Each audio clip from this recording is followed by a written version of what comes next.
স্বাগতম দর্শক বন্ধুরা, আজ আপনাদের পরিচয় করে দিব এক বিশ্ব চাটুকারের সঙ্গে। আপনাদেরকে কিছু ইঙ্গিত দিব, দেখি আপনারা চিনতে পারেন কিনা। তিনি একজন প্রধানমন্ত্রী। তিনি যে দেশের প্রধানমন্ত্রী সে দেশে বেশ কয়েক বছর যাবৎ সামরিক শাসন চলছে, এমনকি সে দেশে গাঁজা চাষও বৈধতা রয়েছে এবং সে দেশের মানুষজন হজে গিয়ে ভিক্ষা করেন।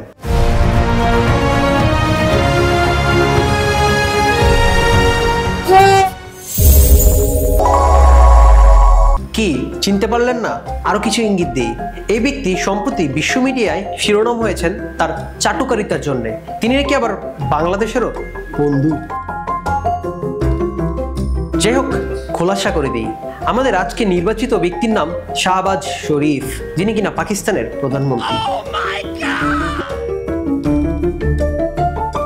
পাকিস্তানের এই প্রধানমন্ত্রী সম্প্রতি নিজেকে টেলিভিশন স্টার বানিয়ে ফেলেছেন। আন্তর্জাতিক গণমাধ্যমে তাকে নিয়ে বড় বড় শিরোনাম হচ্ছে। মিশরের সারম আল শেখের নাম শুনেছেন? বিশ্বের পয়সাওয়ালাদের সেন্ট মার্টিন ওইটা। সেখানে যেতে হলে অনেক ডলারের প্রয়োজন।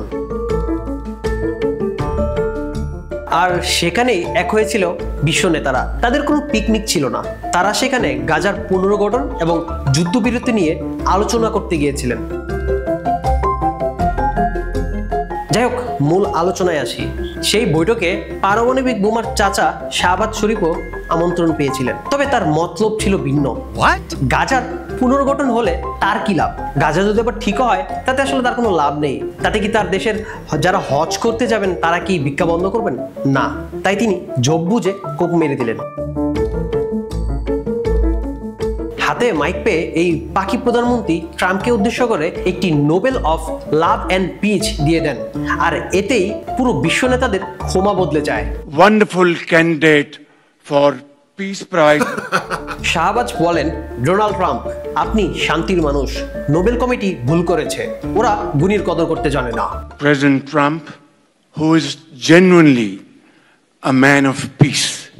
এই কথা শুনে মিস্টার ম্যাডম্যান সঙ্গে সঙ্গে বললেন, ওহ শাহবাজ, তুমি আমাকে কাঁদালে।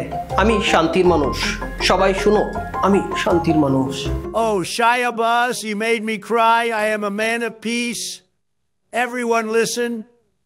I am a man of peace. এবার আসি, কেন এই খেকশিয়াল ট্রাম্পের তেলবাজি করলেন? সেটি জানতে হলে আপনাকে দেশটির বর্তমান অবস্থা জানতে হবে।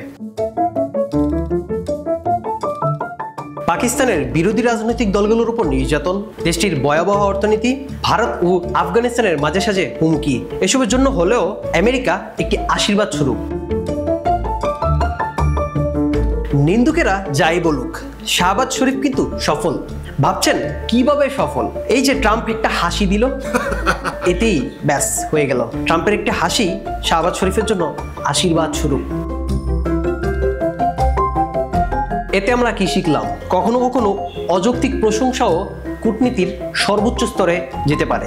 এই যে ট্রাম্পের এক হাসি, আর এতে পাকিস্তানের জন্য হয়তো মহা উৎসব।